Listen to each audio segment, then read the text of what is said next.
দেখো বন্ধুরা, একটা ফানি ভিডিও দেখো। তো রাখিটা বেঁধেছে হাতে, তো খাবার খাচ্ছিল, তো সেটা ডালেতে বলে সেটা চুমে নিয়ে এলো, খেয়ে নিল সেটা রাখি। এটা ফানি ভিডিও। তো কিছু মনে মানে দেখো, তো জল হাত ধুয়ে গিয়েছিলো, হাতে ছিল জল, সেটা তার কাঁধে হাত দিয়েছে।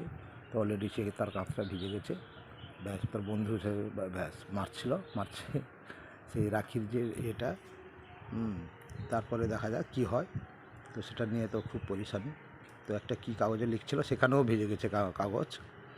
সে রাখির যে শেষ অংশটা, সেটা জল ছিল, সেটাও কাগজ ভিজে গেল। সে দাঁড়িয়েছে সেখানে, হাতটা নিচের দিকে রেখেছে, প্যান্টটা ভিজে গেছে। তা বন্ধু বলছে যে হিসু করে দিয়েছে, কিন্তু না, রাখির জলেতেই সেটা ভিজে গেছে অলরেডি। তো তারপরে একটা কারেন্টের একটা লাইন একটা করতে যায়, সেখানে রাখির এগুলো খেয়ে শখ খেয়ে যায়, শখ।